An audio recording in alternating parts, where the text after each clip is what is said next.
1,000 years of Indian fashion, and I want to thank Gigi, all the sponsors, and I rather wish to extend all my gratitude to Gigi, the sponsors, and everyone who has extended their assistance in any which way to make this event a success. Uh, Indian fashion has quite been rather shrouded in mysteries, labeled as barbaric nudity and a lot many insultive connotations attached to it. But in this short presentation, I would like to clarify a lot of aspects which have been associated with Indian fashion in particular. So before I start saying anything, I'd like to show you some slides which not necessarily, which go way back, not 1,000 years back, but that has been a constant for Indian fashion. So I'll start with the slides so we can see what I'm talking about. This is the oldest, this is one of the oldest figure, which is sad, unfortunately in VNA, which belongs to the Indus Valley civilization. It started in, which existed back in 2600 and 1900 BCE, and it was contemporary with Mesopotamia and early Egypt. These show anthropomorphic figures with no traces of costumes as such. But then we start with this figure, which shows a woman with a profusion of jewelry, but lacking in any sorts of garment. But that doesn't mean that the garment didn't exist back then. But it was Indian. If you talk about Indian fashion and if you talk about Indian history, it's mostly to do with garment as a cover, garment not as something to cover yourself. It's used at a term. It's used at adornment. I'll tell you what I'm talking about in this slide. Now, this is the Bodhisattva from Ajanta and Ellora. Ajanta and Ellora are these caves which have been painted beautifully by the Buddhist monks. We're talking about 3,000 years back.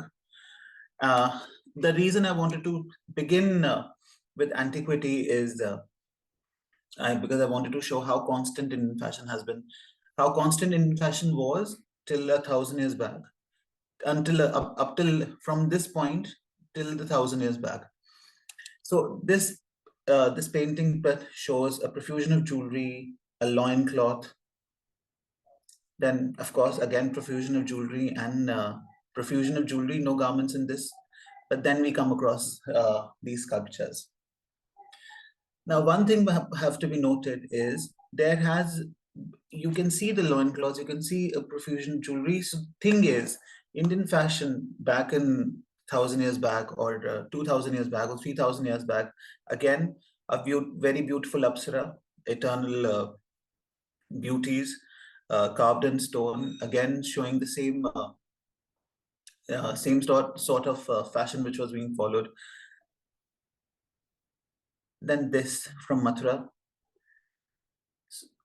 And of course, this is a bodhisattva from Afghanistan, which shows beautifully draped. It shows beautiful drapery on it. But there was one thing which has been found out by scholars and archaeologists in the same thing, that Indian civilization started with cotton, because India was a cotton weaving producing economy since the very beginning. Now this is from Ajanta, and you can see it very interestingly. Ikat skirts, these sleeved tunics, waistbands, and again a profusion of jewelry. So the point I'm making here, the point I want to make here is, Indian fashion, when it started, it always treated garments as a thing of adornment rather than covering themselves up. And Indian fashion has been very sophisticated since the very beginning, rather, I can say that. The thing is, Indian fashion 1,000 years back, when there was no amalgamation, there were no invaders of any sorts. We're talking about the Vedic fashion. It used to be these long these yards and yards of fabric which were draped on oneself, around yourself to cover your shoulders, and around your bust to give you a sort of a bustier-like appearance. Not that we did not have any, stitched garment, but the in the Vedic religion, an unstitched garment does not obstruct the energy which flows from the earth around your body and goes back to meet in goes back to the origin, the earth. So that is the philosophy which has been used since the very beginning. So 1,000 years back, roughly 1,000 years back, I'm talking about the 11th century. Yes, there were sophisticated cultures of weaving. Banaras has been one of the oldest cities, and it has been producing gold and silver woven clothes since thousands of years. So yes, apart from cotton, silk was also introduced during with trade with China. So yes, silk was an important part of Indian Indian culture. Yes. So now we talk about Indian fashion from the 11th century, to the 12th century was somewhat similar. That people were wearing skirts, people were wearing dhotis, people were covering themselves with shawls. Unstitched garment has been popular and has still been popular because sari is one of the oldest garment. Dhotis and shawls are very popular in India still, not being taken away. No, their charm has not been taken away. So when we talk about now, after we come to the 11th century or the 12th century, that is the time when the invaders start coming in from Afghanistan. We have all these all the Muslim invaders which start coming from the side of Afghanistan, and there's a drastic change in what Indian fashion looked back in 12th, 13th, and the 14th century. I'll show you in these particular slides. This is an example. This is an example of what the costumes were looking like in. I'm talking about Afghanistan. Yes, so Afghanistan, Turkey, Persia. So these are what the costumes were looking like there, with turbans and with boots, coats. Of course, turbans have been very popular in the subcontinent. So it's a very drastic amalgamation of two cultures. Like there's a culture which is, of course, the natural effects have to be taken in consideration because that part of the world is very is rather cold as opposed to India, which is a very tropical sort of a climate. So, but there was a meeting of two cultures here, and these are all examples from Persia and Afghanistan. So it amalgamates and becomes something like this, where you see drapery. This is from the birth of Shah Jahan from Akbarnama. Akbar, one of the very popular rulers of India in the late 14th, early 15th century. So there we see that the Mughal way of clothing meeting with the Indian subcontinent. Of course, there's the profusion of drapery, but people are not as uncovered as they used to be back in the day. And these are from Kalpa Sutra. Kalpa Sutra is this shows the Indic way of dressing back from the 11th till the 13th, 14th century. This is again what I'm talking about: loincloths and dhotis were worn by both male and female alike, with of course a profusion of jewelry. You can also make out the embellishments which are there on the fabrics. There might be resist dye, dye. Embroidery was of course very prevalent since the very beginning. Again, an example. This shows Buddha and his devotees. Now, very surprisingly, since sari has always been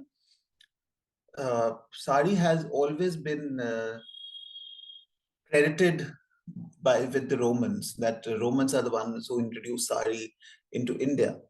That might be true because there was a lot of cross-cultural exchange during that time. But one thing which was clearly there is you can see the figure, and she's clearly wearing a sari. You can see the blouse, you can see a sari, and this is from the 12th century BC. This painting is from Kalp Sutra. This is the dream of Maya Devi, where she envisions giving birth to Gautam Buddha. She's shown wearing a sari, and similarly, the angelic figure is also shown wearing a sari. Not also that, not only that, it's not bodies were not very popular because it's not to obstruct the energy at all. But I think it was more fanciful for people to be wearing a bodice in the very beginning. So then again, the similar painting done in a different style. So if I'm making it short, if I'm making it very clear to you, that when the Mughal invaders started coming, when the invaders finally started, when the invaders came into India, they were met by this very organic sort of way of clothing which the Indians preferred, which was these unstitched garments which were worn, and their culture was the one which was wearing stitched garments with pants and boots and everything. Now the thing is, yes, pants and boots did exist in India, but there are no proof as such because they're shown in the sculptures. That this amalgamation gave birth to the Mughal style of dressing, which I'll talk about. I'll show you the slides of that. Yes, so we start with these. Now, this is where Indian fashion history gets very interesting. This is 1500 and 1600. I both concise it, I mix it, merge it both together. This is a time when Indian fashion becomes really sophisticated. This was a time of relative peace as well. There were wars being fought in India amongst various establishments, various camps. Like Mughals were exerting their dominance over the rest of India. Southern India is completely different because Southern India had their own cultures and very prosperous empires, which still followed the Indic way of dressing, which is unstitched garments, saris, and more to do with connecting with nature. But in the northern of India, fashion starts becoming more sophisticated. New fabric starts being produced. Very fine embellishment starts taking place. Agra, Delhi, Chennai, Madras rather, Calcutta, all these places become centers of art and culture. Because Calcutta, it's long been said that Calcutta and Madras rose to prominence with the coming of the British. It's not that. They were always centers of art because they were major cities back in the day as well. So 1500 and 1600 in Indian fashion, of course, as you can see, is very interesting. You see all these beautiful, gorgeous colors coming in. Dyeing was one industry which really became prominent in this particular time because there were a lot of experimentation being done by these Persian chemists who came to India, and that is the time they started discovering new colors. So which have been described in the paintings, as you can see. This is one painting. This is from the colder region. You see the ladies are wearing a full gown, which is called a peshwas, with the draped dupatta over it. Again, you can see the peshwas, pajamas, and a dupatta. The prince, of course, is wearing an angrakah with a kamarband and a turban. So this was the Mughal style of dressing. If I'm clarifying it, of course, again the same concept. These are all miniature paintings from various folios. Again, the same the Mughal style of painting. Mughals, and in this is very interesting because this was the first time when they started hinting towards this embroidery style, which is called Mukesh and Badla. Mukesh and Badla was very popular in the 17th century, 17th century Europe, because it was done on these white muslin garment, and you see all these robe anglais being embroidered with silver thread embroidery, which was not prevalent in Europe, but it was made in India and exported, because that was also the time when these small traders started coming to India. Like the British came to India, the Portuguese came to India, the French who came to India. Yeah, this is the Rajput style. This is still the Hindu style of wearing the garments, which is contemporary to what the Mughal style was wearing. So there, within the northern of India, there were two styles going side by side. One is a Mughal style, where the only difference is in the women's clothing, and there's the Rajput style, which you can see a body, a skirt, and a dupatta or odni. The gentleman is wearing an angrakah with a kamarband, and turbans, of course. Turbans have been very popular. The reason head covering and turbans have been very popular is it shows the reason the heads were covered and there were always a turban on one's head is to give respect to the superior being, or to give respect to the god. One also used to cover your head whenever you used to go into presence of your elders. So it was a tradition of giving respect to any person of higher authority, of higher age, or to his almighty.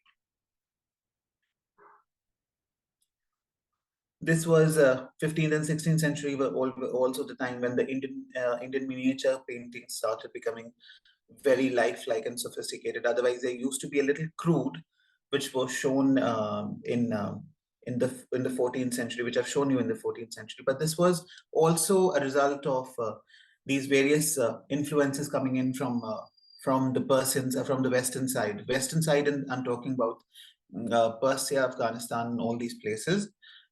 And but one thing which lacks immensely is one thing which lacks immensely in Indian fashion during that time is any influence from China. Now, that particular segment has not been studied. I have not been able to focus on that because there are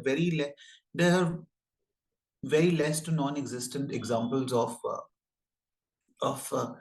surviving examples of garments or any proofs what if China influenced Indian fashion in any which way. Of course, there was silk, there was embroidery, but they were always happening in India, and they also came from the West. I'm talking about Persia and the Muslim kingdoms from that side. This is again very interesting because this miniature is called two singers singing on the balcony. But very interestingly, this is also the first time this particular multi-striped fabric is shown. This fabric is called mushroom. It's cotton on one side and silk on one side, because in Islam, wearing silk was prohibited. So these weavers back in Gujarat, which is the western part of India, they came up with a solution. They started producing this very exquisite fabric called mushroom, which was cotton on one side and silk on the other side, so that so the Mughals can enjoy wearing their silk and not being not going against their religion. So this is the 15th and 16th century.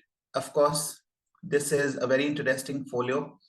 This is very interesting painting from the Jahangir Nama, where you can see the prince wearing an angrakah with pants, the lady wearing very fine gossamer thin angrakah in probably the finest of muslin which was being made in India, which is called Dhakai muslin, which was so fine it used to the entire bolt of fabric can go in from a ring from a small finger. Also, the embroidery. I've already mentioned the embroidery centers, which was Agra, because Agra was the Mughal capital, so it became a sort of a melting pot of influences, and that is also the time when a lot of these workshops, which have been fabled since the British, since India became the British colony, and Agra and Delhi were also the places where the peacock dress was embroidered. So this was a starting point where these centers of art, these workshops, these fabled workshops of Indian crafts were being set. This is one particular example which was very interesting when I was doing my research on Indian fashion, Indian 1,000 years of Indian fashion, which came up. You can see the lady with the Rajput influence of a skirt, ghagra, and choli, but the gentleman in the corner has also always been called a Chinese gentleman.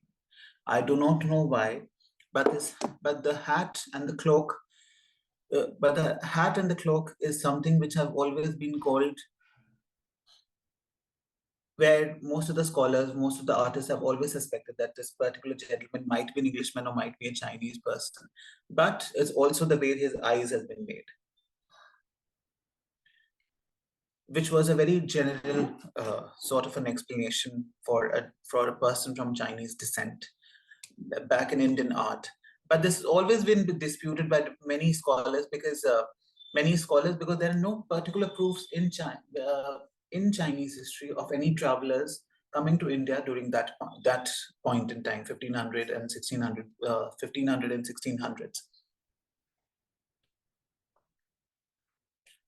So 1500 and 1600 are a era of sophistication. A lot of experimentation is being done. Not experimentation, a lot of sophistication creeps in from different influences which are coming in. The best of fabric is being produced in India. The best of embroidery is being done in India. A lot of experimentation in terms of dyes, a lot of experimentation in terms of embellishment have been done in India. This is also the time when the Portuguese, English, and the French and different people, different merchants starts coming to India, and they bring their own particular influence to Indian fashion. Indian fashion somehow, since I'll also show you in the 17th century, Indian fashion reaches its point of sophistication in the 17th century. I'll share with the slides of the 17th century. This is the most favorite example of a surviving garment from the 17th century. This is called Jahangir's coat, hunting coat, and it shows very fine embroidery, mainly the tambour stitch. Having a morning tea, sorry. So this shows the tambour embroidery, which is called the Ari embroidery, and which is also the basic stitch in Indian embroidery, the chain stitch. You see, this is the only surviving example, and I think this is in the V&A. Like most of Indian things, this is in V&A, yes. The color must have faded, but one can see the fine details that Indian embroiders were capable of rendering at that time. And it also makes us wonder where all these miniature paintings, which you keep seeing, how fine the embroidery might have been. This is the coat in all its glory, worn over an Angrakah, typical Angrakah.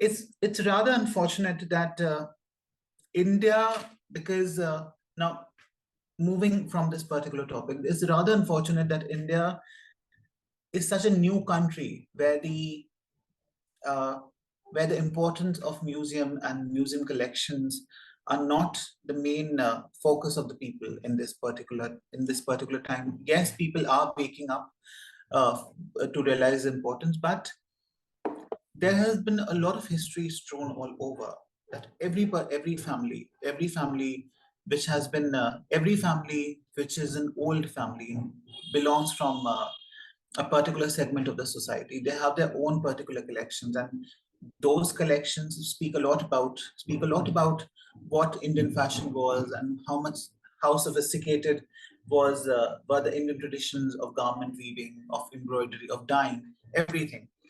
This is from the 1700s, and it looks as vibrant as it was back in the day. So I've obsessed quite a bit over the Jahangir's coat because this is one of the only surviving garments from that particular era.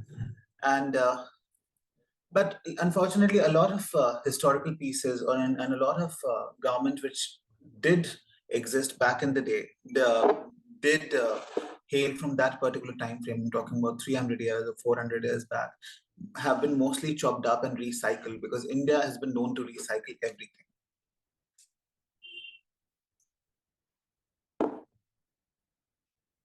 Especially garments from that, garments were always, all these formal garments were always meant to be recycled. Like the embroidery, if the fabric gave away because it was woven with pure gold and silver and silk, if the fabric disintegrated, if the embroidery was transferred on a newer garment, and that is how it happened, so on and so forth.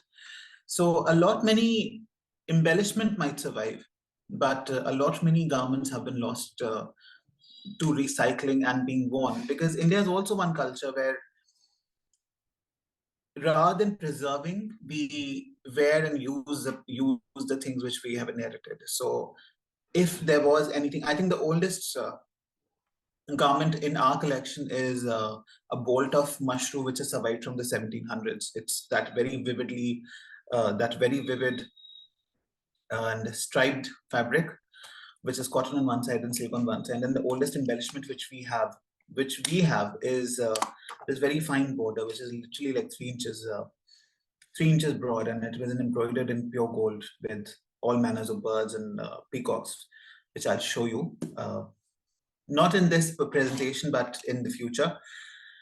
Coming back, enough gushing over this in this coat. This shows the back, and you can see how fine the embroidery is.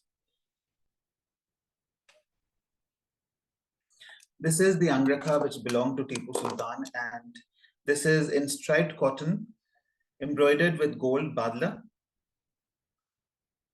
And it also makes me wonder, 17th century, the fashion in 17th century, how it influenced the British, because this doesn't all these white muslin dresses which have been worn in the beginning in Europe remind you of these Angrakah somehow, because it follows the same line. It follows the same, the skirt extending from the underbust, and very tight bodies and very slimmed arms, if there were any, sleeves to the garments if there were any, and cotton, of course, the very fine and flowy cotton and Angrakah which survives. This is rather woven in Banaras, very beautiful silk fabric woven with flowers of all manner, and these ijar buns. These are the ties which close the Angrakah. This has been embroidered so richly that it looks more like fabric rather than embroidery. Another example which survives from the 17th to the early 18th century is this Peshwas.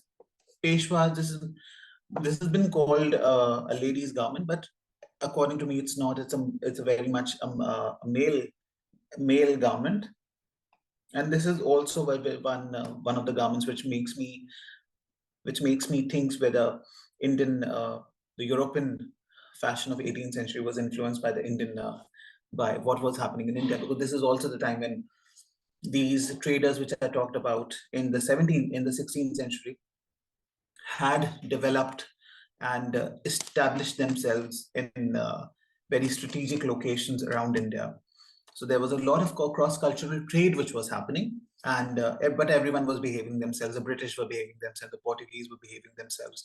They were still, the Portuguese and the French and the British were quite subdued as opposed to Portuguese and the French, because they had started dividing some territories around the coast of India amongst themselves, like it was theirs to divide in the first place. But the English were behaving themselves in the 17th century, and and this was also the time when a lot of the palampors, the hand block printed fabrics, started making its way to England, and became so popular that there was taxes which were being levied, and the French started getting concerned as to it's going to kill their own cotton producing industry. completely. So Indian fabrics were creating quite a stir back in Europe, so much so that there were edicts which were passed against them. They were fined. They were treacherously fined, so it made it impossible for people to purchase them, and it also uh, sort of gave them, and it's also gave the European powers an opportunity to figure out how India can be useful in the longer run. This is a painting from central India, which is called Deccan. It shows one of the rulers during that time. This is one design which was very. This is one particular design which was considered very inauspicious, and I think this ruler was murdered quite literally an year after this portrait was painted of him. It shows a disembodied feather. Now, this entire politics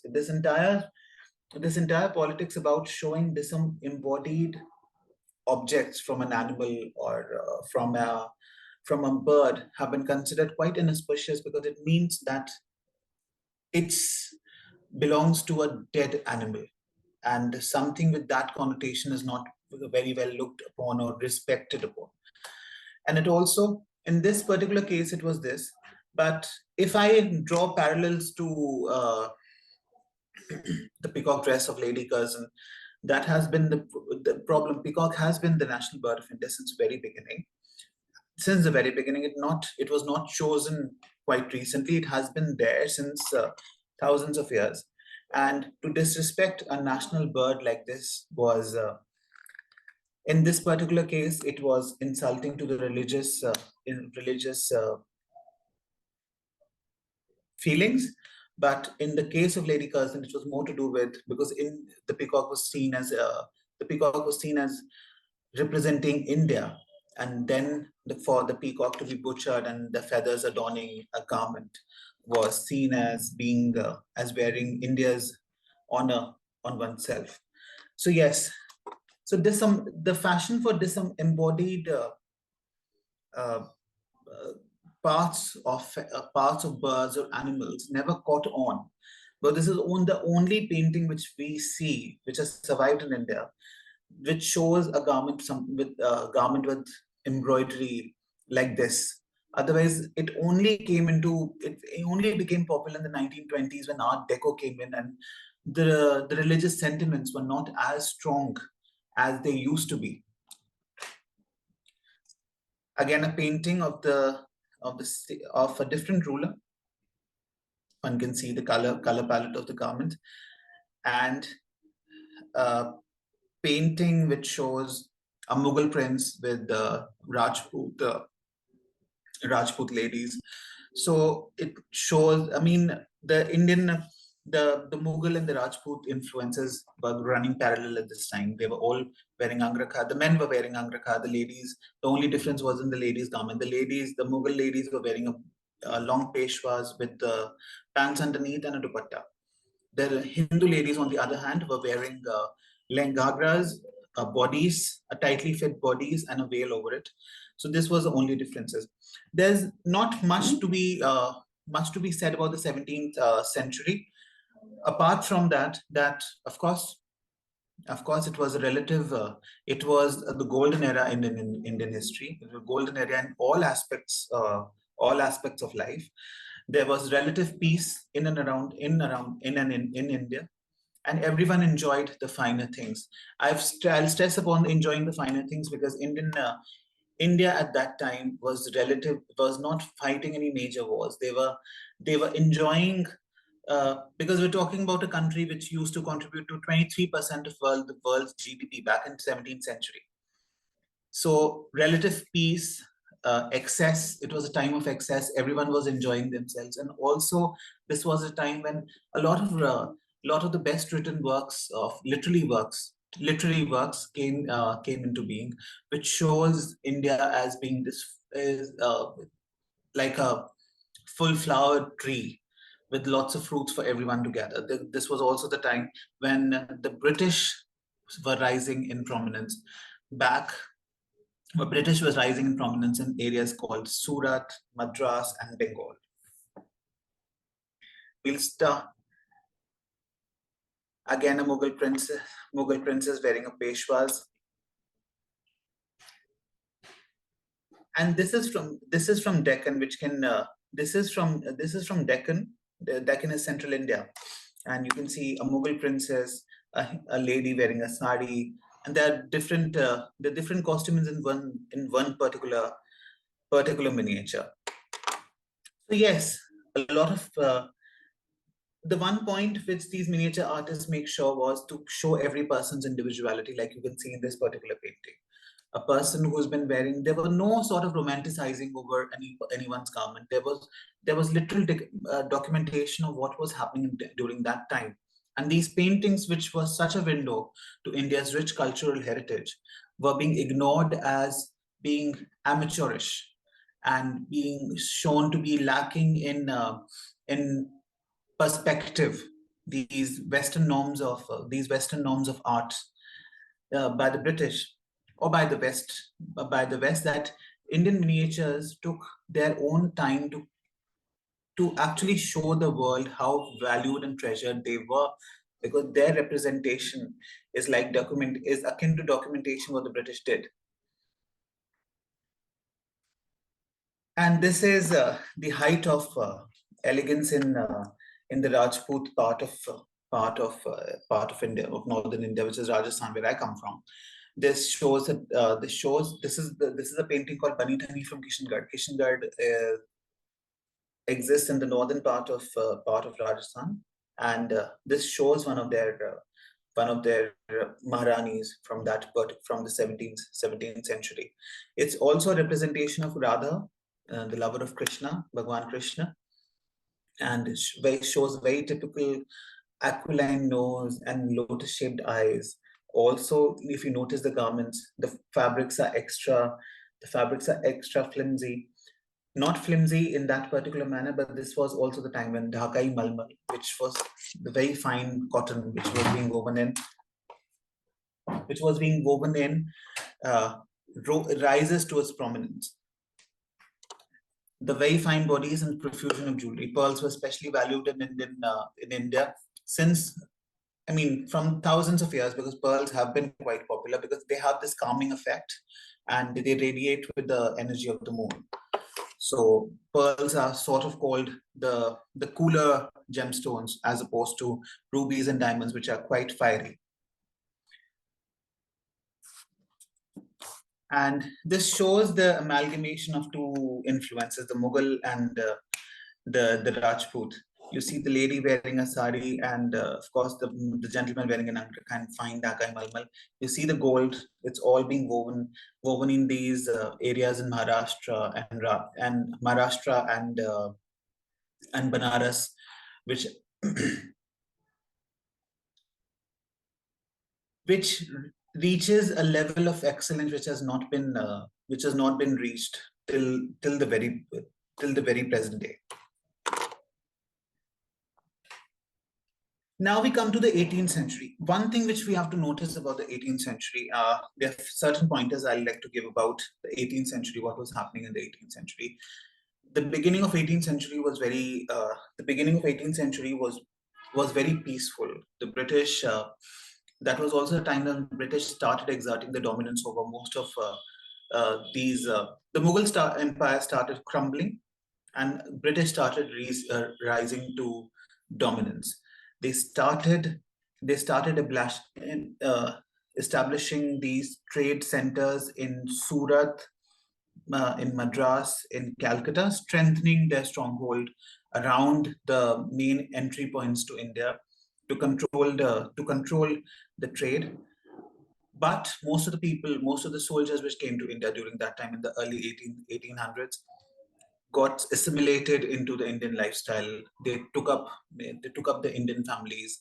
Of course, they started being very interested in what Indian culture was to offer. They also started becoming quite adopting in Indian ways.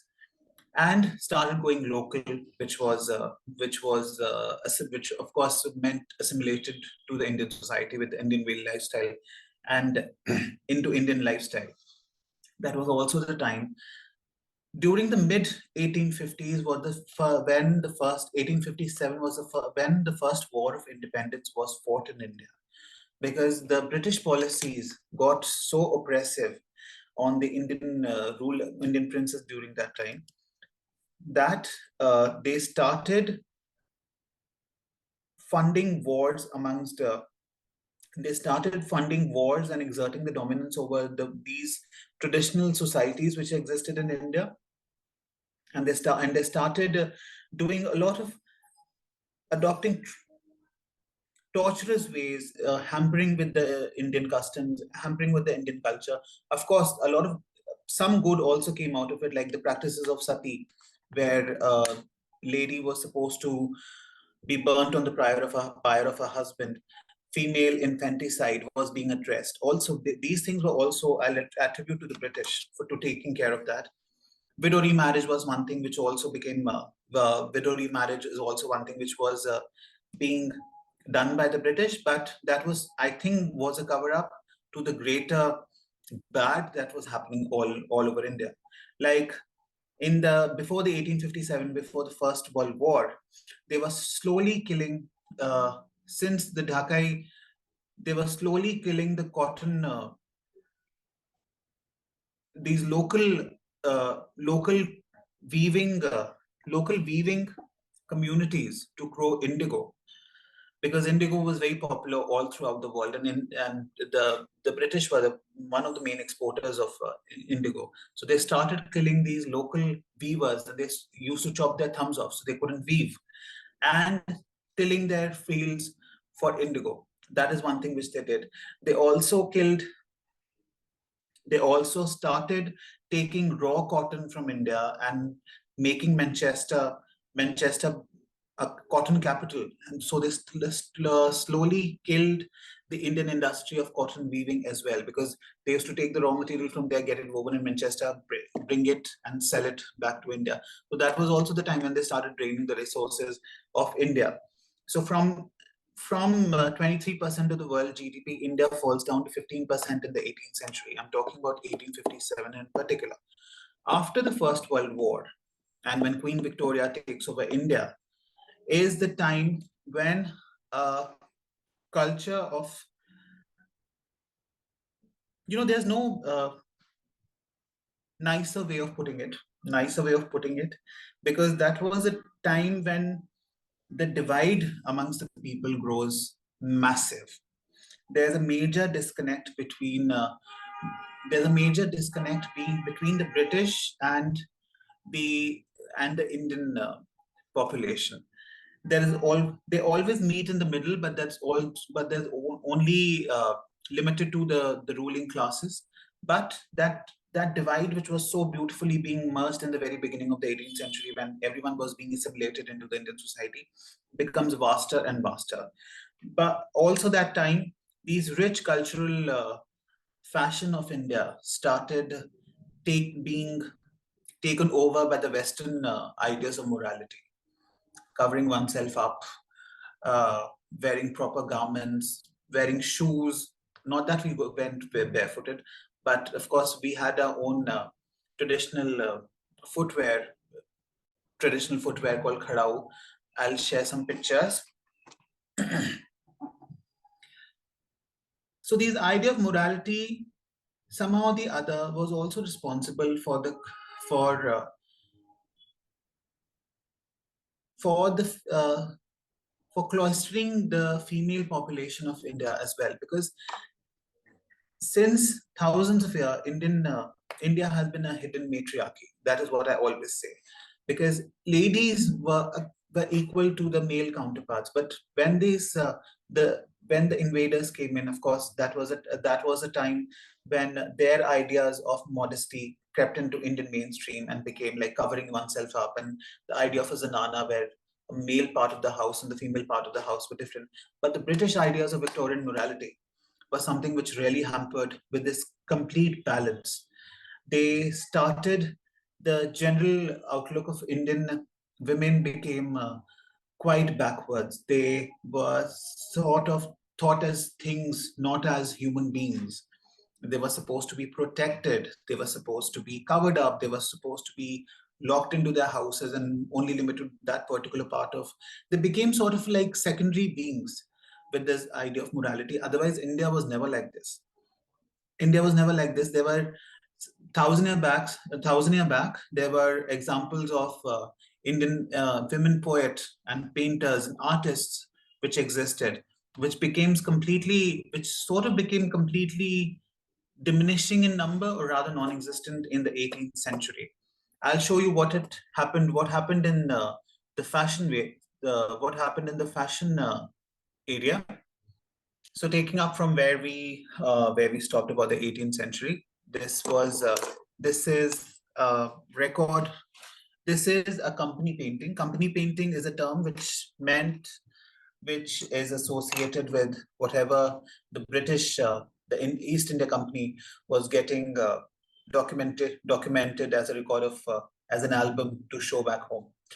This shows a Nautch girl. Nautch girls, or the dancing girls, or the courtesans of India, were the first female figures to be documented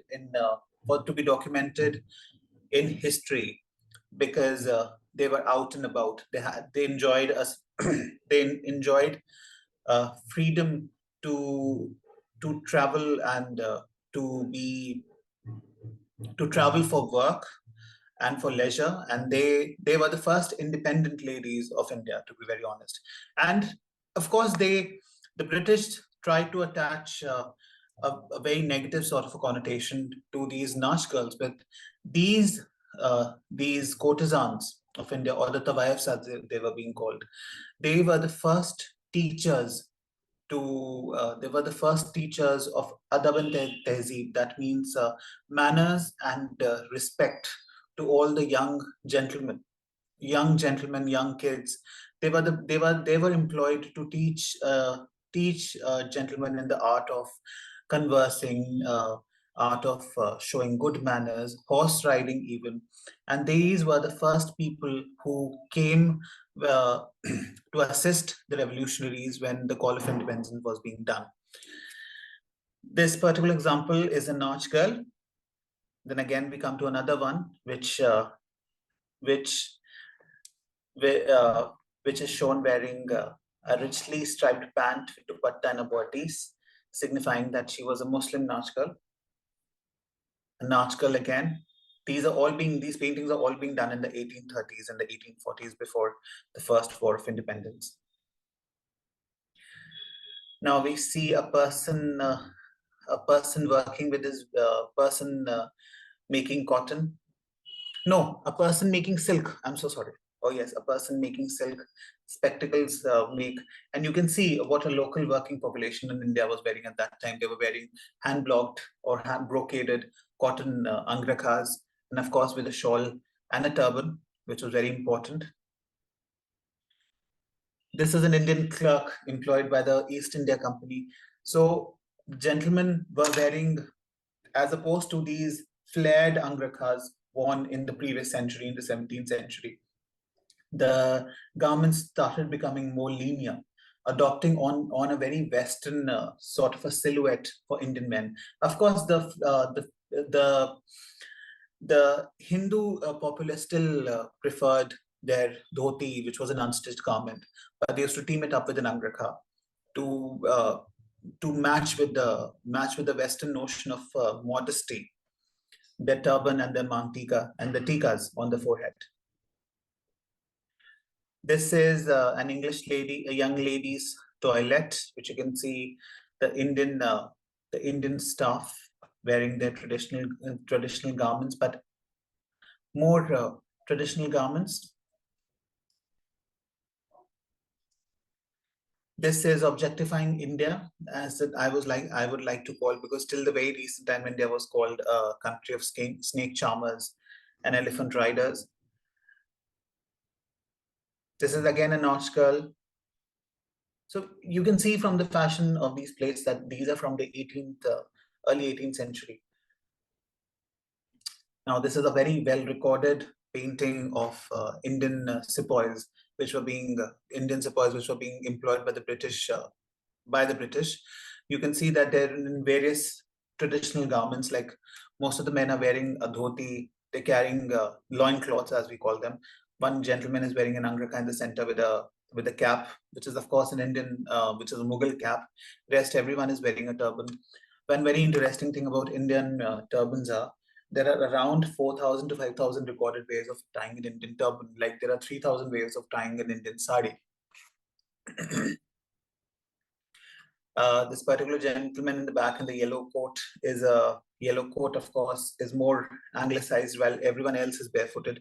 Only one gentleman, while most of the people are one gentleman is barefooted and other people are wearing mojaris, these shoes, which are still very popular in India.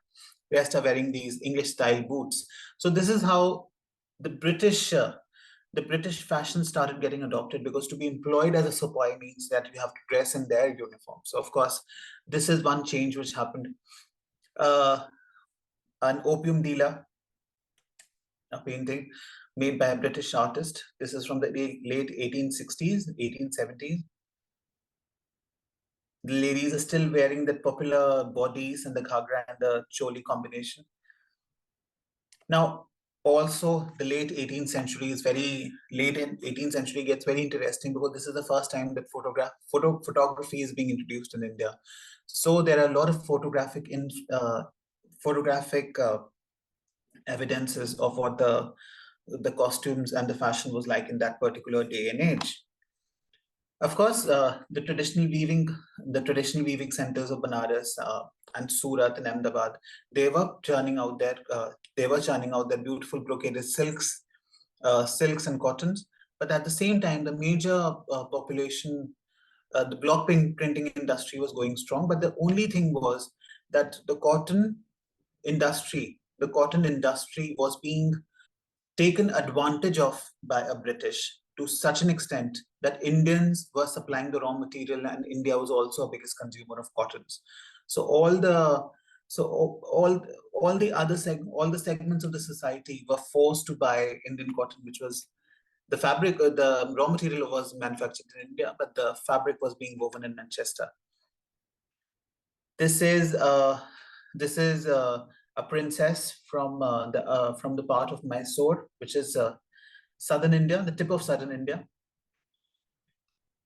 These are dancing girls again with their lehengas and with the dupattas, and gentlemen in their dhotis and their angrakhas.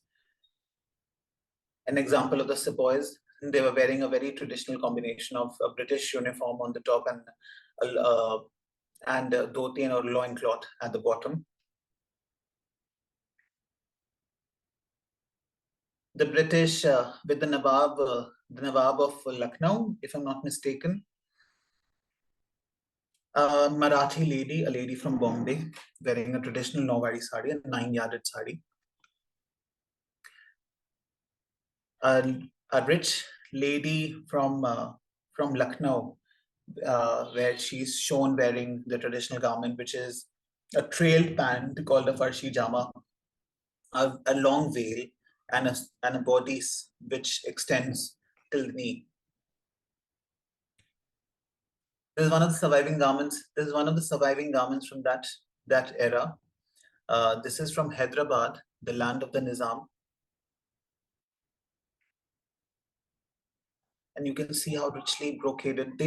India always made use of brocades and embroidery. It always went hand in hand. So the angrakah or the peshwas is being made of brocaded fabric.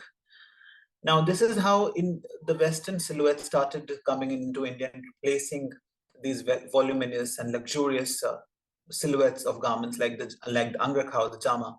These coats were embroidered in India, and they were stitched by tailors which were trained. These were stitched by tailors who were stitched in the Western art. So, of course, with the British Crown taking over India, the luxury and the excess starts slowly going out, and a more linear, more austere sort of fashion starts creeping in, which replaces that luxury and the nonchalant attitude of Indian fashion since very beginning. Of course, many industries like the cotton industry, the Dhakai Malmal, the fabled cottons which were being woven in the western, in Calcutta, in the which Dhaka, which is present day Bangladesh, were being completely wiped out during this time. There were a handful of weavers, but that was it. Saris, of course, being experimented. So whatever the extent in fashion was coming into India at that point. This is the gown of a young queen, which is in the V&A from Lucknow. So you can see that 18th century was a time of upheaval for Indian fashion. I mean, many industries were affected, many industries were killed. Cheap imitations of Indian handcraft like tie and dye and everything were being manufactured or printed in roller printed in Manchester. So yes, with the coming of the British Crown, the rate of the drainage of Indian, the rate at which the Indian economy was being drained of their riches accelerated to 10,000 times more than the time, the speed it was in the 17th century. 17th century was coming as naive, were people coming as naive traders, but now in the 18th century, they started showing the colors, and it really affected India from 23% GDP to 15% to 7%. And when the British finally leaves India, it is only to 2% contribution to Indian to the world's economy. So one can imagine how drastically colonialism affected India, and not only fashion, I mean, in general life in India. Though they did help or contributed, I can't call it contributed, because it was only for their own gains that railways and education was being, because they wanted to make India into a clerk supplying sort of a country, or a country which was well equipped with stuff. That is one thing which one of the British presidents, or the Viceroy, had said. I think Lord Curzon is the one who said it. So coming to the 19th century, 19th century is a weird mix of two feelings. I won't speak much about the 19th century, but I'll show you pictures to rather to 20th century. 18th century and 19th century is pretty much the same. The 20th century, the ones we entered 1900s. I'll show you let's start with the photographs, because yes, 20th century, 20th century India.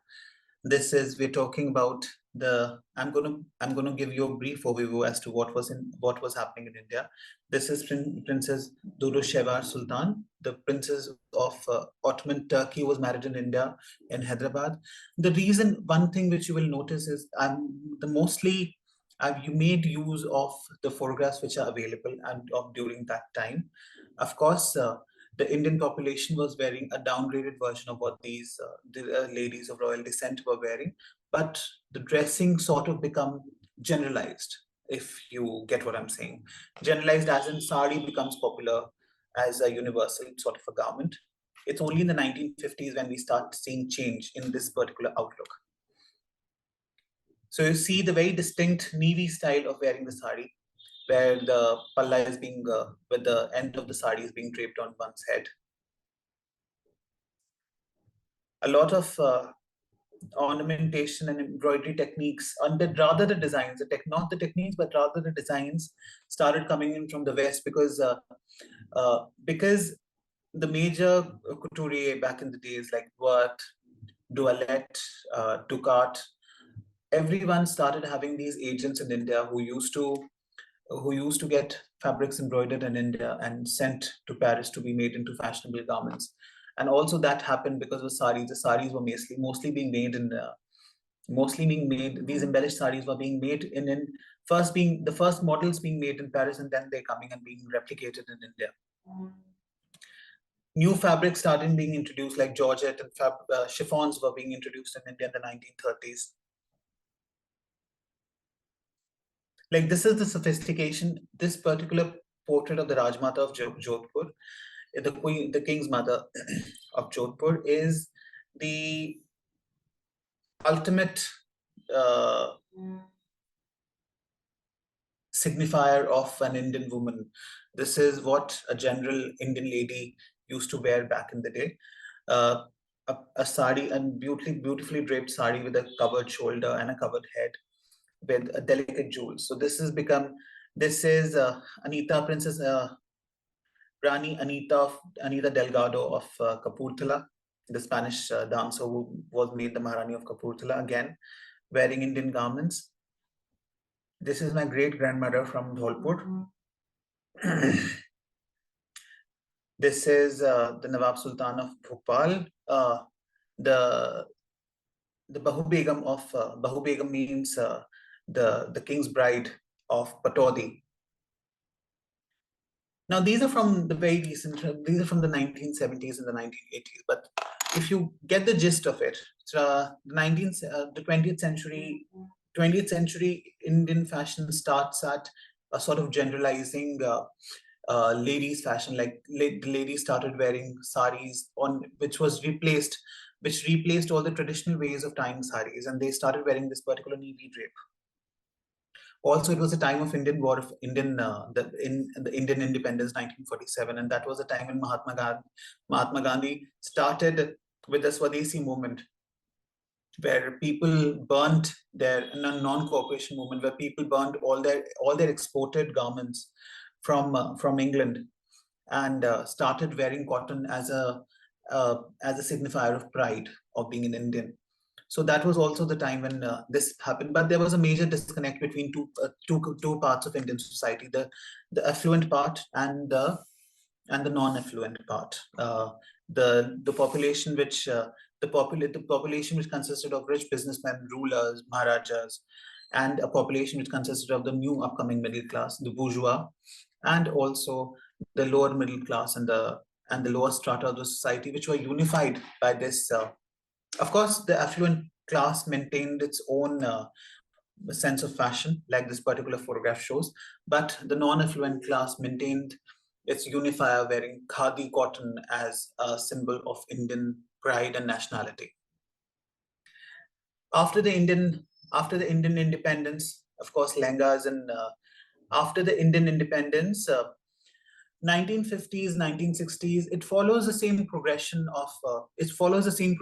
as it was happening in the West. Of course, a lot of synthetics are being introduced in India. 1970s, 1980s is a time when there's a drastic change. I'll finish with the slides first. These are all pre-independence 1960s. You can see the ladies wearing the tiaras, and of course the saris. This is Amrita Shergill, which is contemporary with Frida Kahlo. She was one of the most notoriously well-known Indian painters, and very prolific painter at that in Indian history.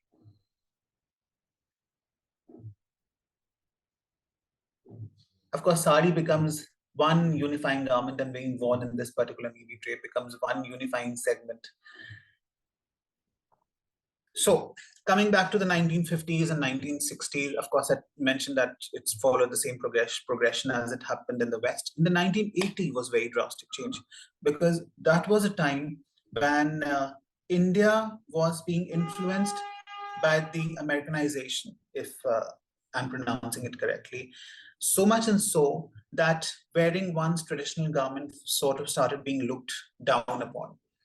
They started associating wearing your sari or your salwar kameez or wearing your dhoti or your kurta as a sign of being backwards. And the reason I said this is, over 1980s, there was a major boom in Indian and American cross exchange of trade and business, which continued till the 2010s. Was a time when it started slowly the Indian sense of independence, in the sense of fashion, going back to the roots, started in 2010s, where the lost industries of cotton weaving, brocade weaving, Banaras weaving, the lost crafts of India, like embroidery, embellishment of India, which were literally a dying sort of an industry back in the 2000s, was started being revived. So yes, now when we talk about Indian fashion, it is looking towards a very glowing, rosy picture, because with the advent of technology as well, that Indian fashion is creating stirs in the world. Whoever sort of says that the Indian embroiders or any craft is dying is not so much so, because 27% of 27% of India's revenue comes from the fashion segment, which is also the fabrics, which is also embroidery, embellishment, furnishings, which are being made in India. And also most of the European countries have found India to be this powerhouse of inspiration and the beauty of the art of mankind, which is hand embroidery, which is being utilized all across the globe. So when we talk about India in the day and age of today, yes, things are much better than they're always being depicted. Everyone is on this verge. Everyone who is an Indian has realized that effect of being proud of one's root and being proud of one's national garment of their culture and traditions, which is a very good thing, because that was not the case back in the 1980s, back when this Americanization sort of ruined many things about India. So on that particular note, I would end this presentation. I hope it was as lovely for you to be able to get a grasp of what was happening in India for the thousands of years. If you have any questions, I will give you my email address. You can reach out, or you can reach out on my Instagram, and I'll try and give you clear answers to what your questions are. And on that note, I'll take it to you, Gigi. Thank you for giving us an opportunity. And it was such a pleasure to be doing this with you. And one thing I would like to tell everyone is that Gigi is one person who reached out when that entire incident about the Silk Route happened. And Gigi was very kind in making this event come to life and bringing all of us together, because this was really grateful. I'm really grateful to Gigi and all the people who helped in any which way. So thank you so much, Gigi. Thank you so much, Maayankraj. I appreciate it.